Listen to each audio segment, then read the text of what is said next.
E aí, pessoal, Deus falou que os que estavam lá dentro da igreja, ele estava cuidando. Então, tinha pessoas lá fora que ele precisava de mim para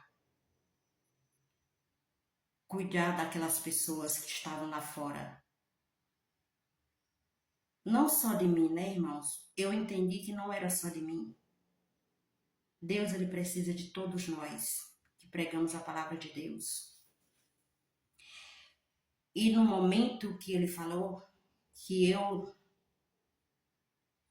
não entrei, não foi porque eu estava desagradando a ele. Não entrei, não é porque eu estava em pecado. Eu digo, Senhor, por que eu estou te desagradando aonde? Eu estou pecando em quê? Aonde que eu estou pecando contra ti? Eu vou me encaixar aonde a tua palavra fala? O que adianta ganhar o mundo inteiro e perder sua salvação? Então, Senhor, para que e por que eu ainda vou permanecer na tua presença? Aí eu falei para ele, a partir de hoje, eu não vou mais pregar o teu evangelho. A partir de hoje, eu não quero mais saber. E ali então, irmãos, eu fiquei triste, eu chorava, chorei. E eu não estava mais orando. Passei mais de uns 15, 20 dias. Não orava, não lia a palavra, não dobrava meu joelho, não conversava com Deus. Nada disso eu fazia.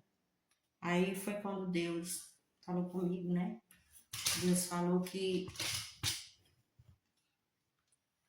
Deus falou que eu não estava desagradando a ele, não. E eu também não estava em pecado, não. Ele sabia que eu não estava em pecado, mas Deus, ele não deixou eu entrar. Deus, ele não deixou eu participar lá dentro. Por quê? Porque ele me queria era lá fora. Ele não me queria lá dentro.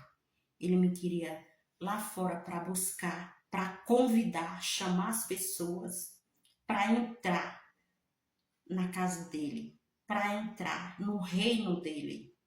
E eu tinha que estar lá fora, porque se eu tivesse lá dentro, tinha pessoas que estavam lá fora que necessitavam ir ao encontro de Deus. E se eu tivesse lá dentro, como que as pessoas iam ao encontro de Deus sem que eu chamasse, sem que eu convidasse? E aí eu pude entender, irmãos, eu pude entender. E aí, no momento que eu entendi, eu me alegrei, o meu coração me alegrou, eu fiquei feliz, eu fiquei alegre. Eu comecei a glorificar a Deus, eu coloquei louvores da harpa na minha casa, que eu sempre coloco. E eu comecei a louvar o Senhor, comecei a adorar o Senhor e agradecer ao Senhor. E eu peguei e no outro dia eu fui fazer live, né? Fui fazer live. Pensa na felicidade que eu tava, mas pensa numa visão que foi algo que foi real. Para mim estava sendo real. Para mim, Jesus tinha descido e eu tinha ficado. Foi muito real, irmãos.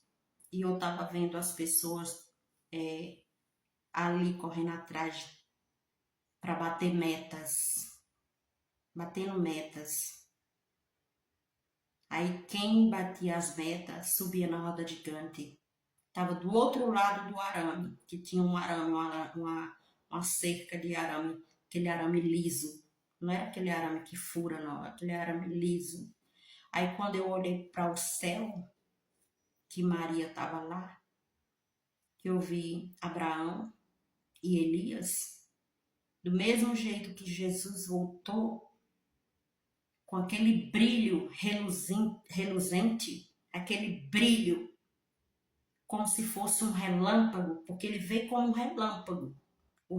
Estava relampejando bastante. Até quando foi parando o relâmpago e ele apareceu. Do mesmo jeito foi quando ele retornou. Aí quando ele retornou, deu 3 relâmpagos.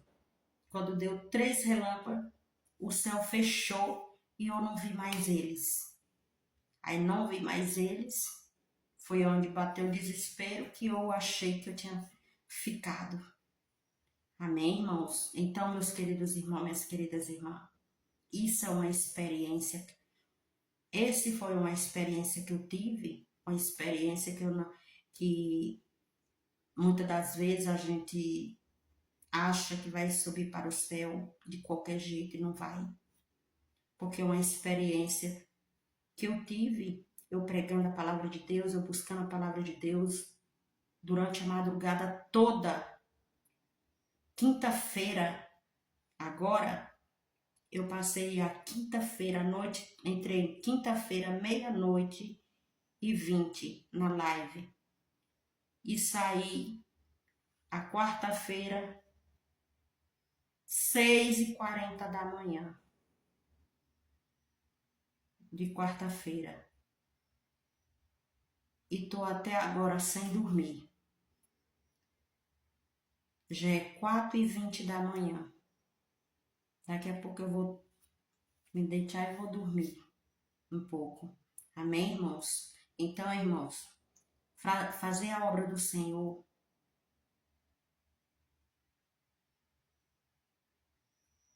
não é para todos. Deus, ele fala na palavra dele. Muitos são chamados e poucos escolhidos. A seara é grande, mas são poucos ceifeiros. Porque nessas lives que a gente está vendo, irmãos, eu pude entender o que Deus falou, o que Deus me mostrou ali, com aquele pessoal ali querendo, lutando para pegar aquelas galinhas, outro lutando para pegar os ovos, outro lutando para pegar as vacas, outro lutando para tirar o leite das vacas, outro lutando para pegar os cavalos, o outro lutando para pegar os capim, para colocar tudo na arena. Mas era em lugares diferentes, não era no mesmo local. Era cada um tinha sua divisória e chamava arena. E eu pude entender, irmãos, que essas metas que eu vi é as metas que o povo estão aqui dentro do Kawaii, do aplicativo como é que chama? Do TikTok, do YouTube, Facebook. As pessoas tudo na ganância, querendo bater meta, esquecendo que existe Deus, colocando valores, colocando dinheiro acima de Deus, vendendo a palavra de Deus, trocando a palavra de Deus, estão trocando a palavra de Deus, estão trocando a oração do Senhor por metas, porque as pessoas estão na ganância e usando o nome de Deus em vão, como a palavra do Senhor fala, usando o nome de Deus em vão. Quando fosse para os finais dos tempos, Deus ele fala na palavra dele. Haverá muitos falsos profetas. E o que a gente vê de pastor, pregador da palavra de Deus, missionário, levita, evangelista, presbítero. Aí tá na moda agora de apóstolo, apóstola, pastora, porque não existe pastora. Pastora que existe na Bíblia só é Raquel, e Raquel é pastora de animais, não é pastora de pessoas. E a palavra de Deus fala em Apocalipse 22, 18, 19. Ai daquele que tirar ou acrescentar a palavra do Senhor. E as pessoas estão acrescentando. Deus poderia ter escolhido Maria para ser apóstola ou pastora, mas Deus não escolheu Maria para ser apóstola. Então não existe apóstola. Biblicamente não tem apóstola. Bispa não existe. E as pessoas estão fazendo da obra do Senhor comércio para poder enganar as pessoas, usando o nome de Deus em vão. Aí eu pude entender a arena, eu pude entender as metas. As metas são os falsos profetas, que Deus ele fala na palavra dele sobre o joio e o trigo. Então nós estamos dentro, no meio do joio e do trigo. Nós somos